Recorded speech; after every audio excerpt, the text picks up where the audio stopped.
This is the last video before my review of Power Rangers 2017! So let's try and make this video the least disappointing video this week. What? What are you talking about? There's nothing wrong with my self-esteem, shut up!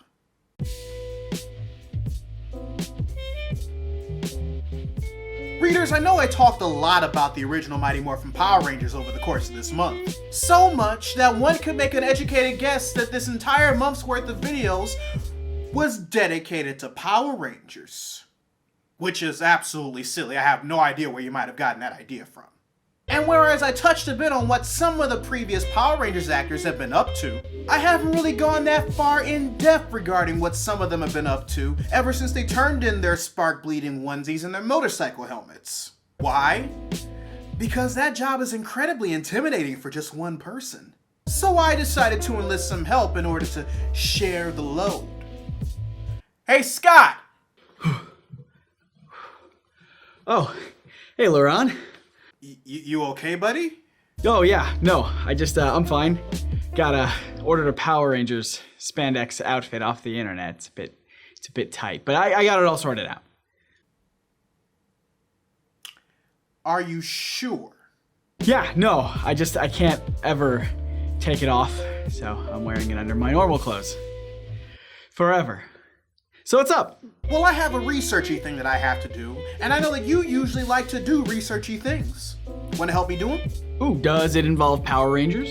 Yes. Does it involve Power Rangers after Jason, Zach, and Trini left the show? Yes.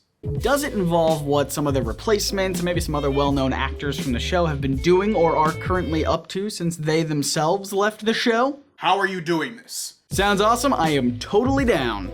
Alright. Well, let's start with one of the Power Ranger actors I feel doesn't really get enough respect nowadays. Steve Cardenas. As you all know, Steve Cardenas played Rocky DeSantos in the original Mighty Morphin Power Rangers, Power Rangers Zeo, and both the Turbo movie and the first episode of the series. But those last two are more than likely to make his transition out of the show as smooth as possible, which he made on his own free will. The reason why, according to an interview he did with Den of Geek, was because since Power Rangers was a non-union show at the time, they got away with not paying a lot of the actors what they were worth, and Cardenas realized this. Since his departure from Power Rangers, he pretty much separated himself from acting, and decided to train in and teach Brazilian Jiu-Jitsu, and competed in martial arts tournaments from 2009 onward.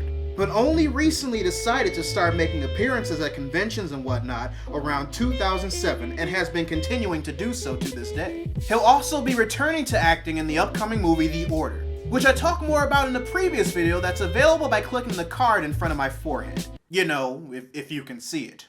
So what about you, Scott? What do you got? If I may, I would like to dedicate the bulk of this episode to two of my favorite characters. Scott, did you just intentionally make a pun on my show? Too much? No, it's fine. I should have just mentally prepared myself. Please, by all means, continue. Well, believe it or not, the longest consecutively appearing characters in Power Rangers aren't any of the Rangers themselves, or Alpha 5, or even Zordon. That title belongs to Farkas Bulkmeyer and Eugene Skullovich, played by Paul Schreier and Jason Narvi, respectively. Although they were made honorary Rangers in Season 2, they mostly fill the role of the school bullies and comic relief. The original idea was to have the teenage Rangers square off against a gang of tough punks instead of the classic and comedic big guy, little guy trope we observed with Bulk and Skull. Schreier was in that original group of unnamed punks as Punk Number 5, and was kept around when the show decided that just having a pair of bullies would be a better idea. Schreier would be the leader of the two, so they needed to find his sidekick. None of the other punks matched up with the comedic style they wanted, so they pulled from their list of actors who had previously auditioned for the show to find their new bully.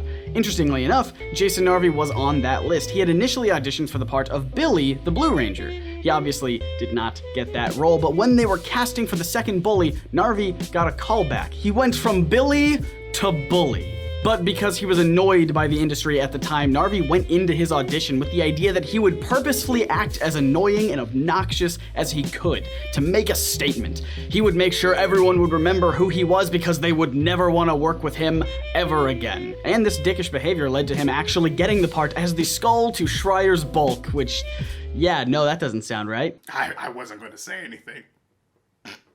Schreier and Narvi would cement their roles as staples in the Power Rangers universe, lasting all the way through Mighty Morphin, Zeo, Turbo, and even Power Rangers in Space, with several other show and movie appearances later on.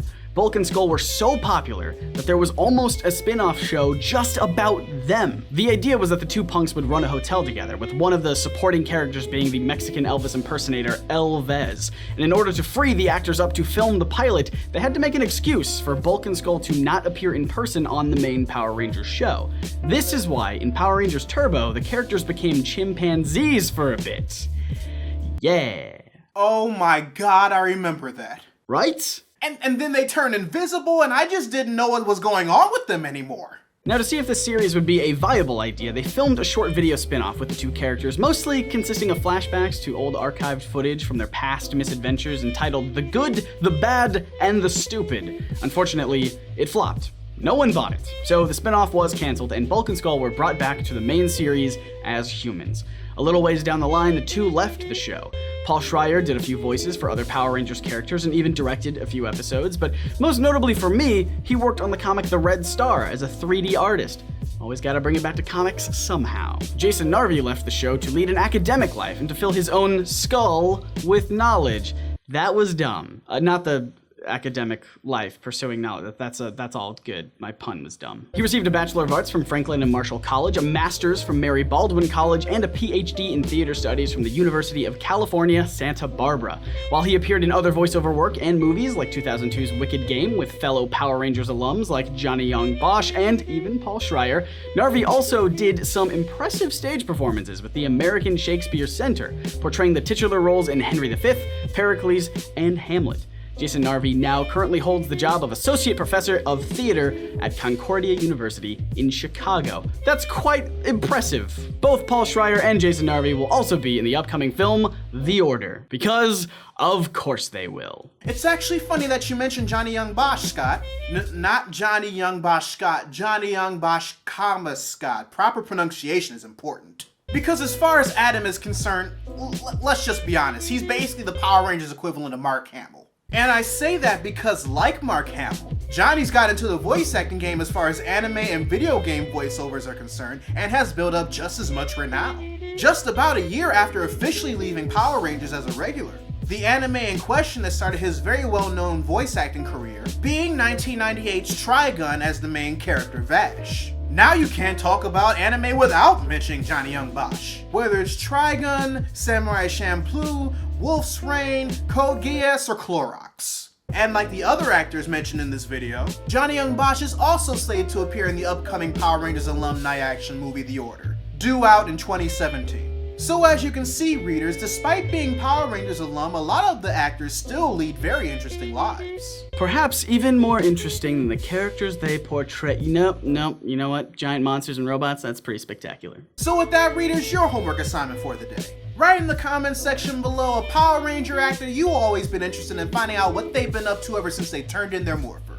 Man, this was fun. We should totally do this again, Scott. Oh, definitely. But how about we do it in person next time? Well, are you gonna be at Retropalooza? I think so. Let's meet up. It's a date. Sounds perfect. What? Scott and I also did a video on the NerdSync channel, so be sure to check that one out by clicking the link at the end of this video so you can see us talk about how Power Rangers have sparks for blood. Or, you know, whatever else Scott decided he wanted to talk about. Look, I have no control over the guy. He's his own man. I am not his keeper.